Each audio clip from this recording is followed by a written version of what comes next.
Waalaikumsalam. Silakan duduk. Nah. Baik Ibu. Baik. Mbaknya ada keperluan apa ke sini? Saya itu mau cerita Bu. Jadi Mbak mau melakukan konseling ya Iya. ke sini. Tapi sebelumnya kita mungkin berdoa dulu ya supaya kegiatan yang kita laksanakan pada pagi kali ini berjalan dengan lancar. Berdoa dimulai. Berdoa selesai. Sebelumnya perkenalkan, nama Ibu Jangan Sekali Sawati. Mbaknya bisa memanggil Ibu sekarang. Silakan Mbak, perkenalkan diri. Kenalkan nama saya Fina Jayuri, bisa dipanggil Putri. Mbak Nuri ya. Mbak Nuri dari kelas Dari kelas 11 nih. 11.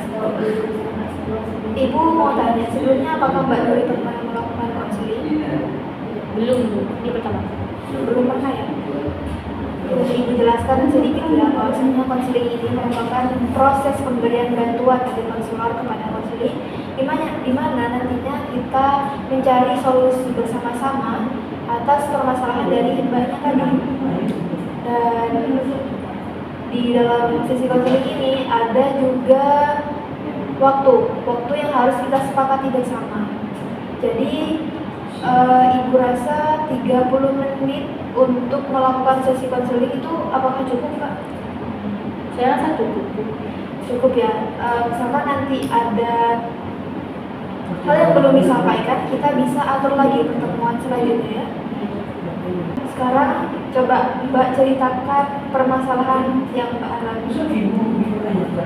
Itu tapi dulu saya takut Bu mau cerita, takut kesebar ke orang lain.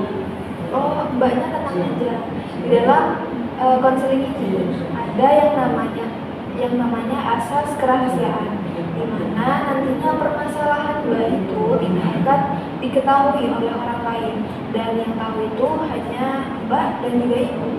Dan perlu Mbak ketahui juga di dalam konseling ini ada yang namanya asas keterbukaan. Nantinya Mbak bisa terbuka atas semua permasalahan yang dialami, agar nantinya Ibu tahu solusi dari permasalahan Mbak itu apa. Dan juga di dalam konseling ini ada yang namanya asas kesukarelaan. Mbak itu datang ke sini melakukan sesi konseling pada pagi kali ini sukarela tanpa ada paksaan dari orang lain. Apakah Mbak sukarela datang untuk menceritakan permasalahan Mbak ke sini? Iya Bu, saya sukarela datang ke sini. Baik. Jadi kalau Mbak merasa sukarela menceritakan permasalahan Mbak, silakan Mbak ceritakan permasalahan Mbak yang ingin disampaikan pada Ibu. Baik Ibu.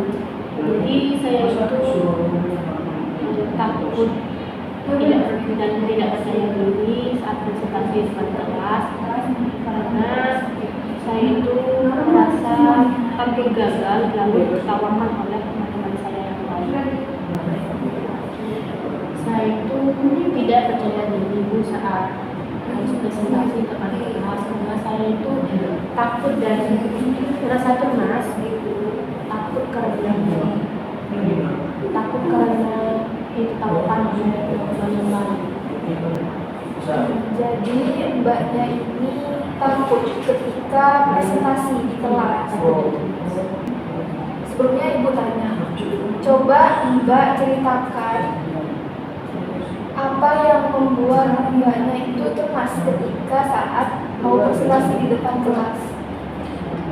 Saya itu takut Bu, kalau presentasi di depan kelas saya takut salah bicara, terus ditertawakan oleh teman-teman saya.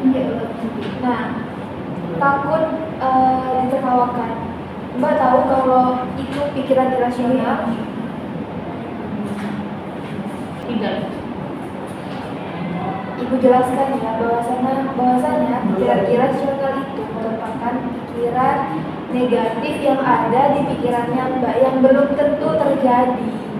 Jadi bisa dipahami Mbak? Sebelumnya yang Mbak pikirkan sebelum presentasi itu apa? Sebelum presentasi itu saya merasa akan gagal lalu ditertawakan oleh orang lain. Jadi Mbak itu merasa takut gagal dan juga takut ditertawakan oleh teman-temannya, seperti itu. Baik.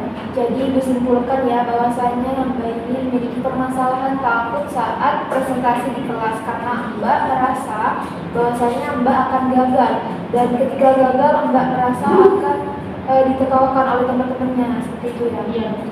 Baik. Jadi dari permasalahan Mbak ini, Ibu rasa pendekatan yang cocok untuk permasalahan Mbak yaitu pendekatan RIBT dengan teknik disputing. Jadi RIBT ini tujuannya yaitu mengubah pikiran irasional Mbak yang tadi takut gagal dan juga takut ditertawakan menjadi pikiran yang rasional. Seperti saya pasti bisa berbicara di depan kelas, seperti itu Mbak. Dan saya menggunakan teknik disputing. Nah, teknik disputing ini merupakan teknik dalam RIBT di mana nantinya saya akan menanyakan dan juga menantang pikiran-pikiran irasional Mbak tadi. Bisa dipahami Mbak? Coba kita pikirin bareng-bareng ya. Apakah ketika kita salah, kita pasti akan ditertawakan oleh orang lain? Tidak juga, Bu. Nah, tidak juga. Nah, selanjutnya, apakah kamu pernah melihat teman-temanmu presentasi terus dia salah dan teman-temannya menertawakan dia? Tidak, malahan mereka memuji.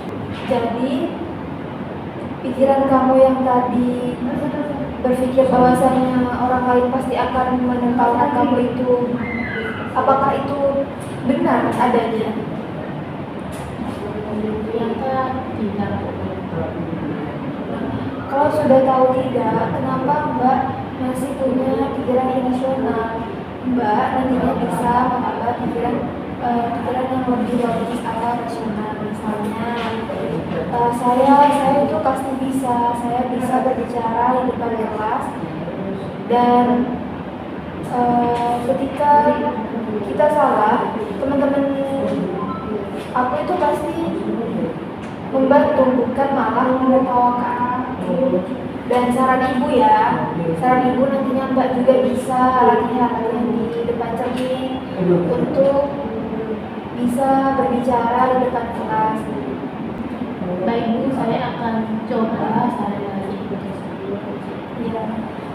Nantinya Mbak ketika ada presentasi, Mbak harus mengubah pikiran irasional tadi menjadi pikiran yang lebih rasional ya Mbak ya. Kan Mbak sudah menceritakan masalah pribadinya Mbak ya. Ibu tanya bagaimana perasaan Mbak setelah melakukan konseling terapi kali ini? Saya merasa terganggu dari solusi tersebut. Saya akan mencoba agar nantinya saya bisa presentasi lebih baik di depan kelas agar saya itu bisa mengubah pikiran-pikiran saya yang cuma takut ditertawakan teman-teman jika salah menjadi lebih rasional, menjadi lebih rasional. Ya betul. Ibu rasa Mbak sudah tahu langkah yang harus Mbak lakukan ke depannya ya. Mungkin ada yang mau di-sharekan lagi Pak? Belum ada.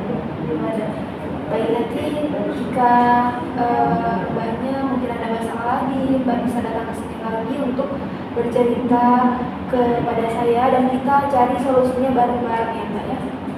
Tapi sebelum kita tutup sesi konseling pada pagi kali ini, alangkah baiknya kita membaca hamdalah bersama-sama. Alhamdulillahirrahmanirrahim. Kurang lebihnya ibu mohon maaf. Wassalamualaikum warahmatullahi wabarakatuh. Waalaikumsalam. Saya izin masuk kelas dulu Bu. Ya, silakan Pak. Assalamualaikum. Waalaikumsalam.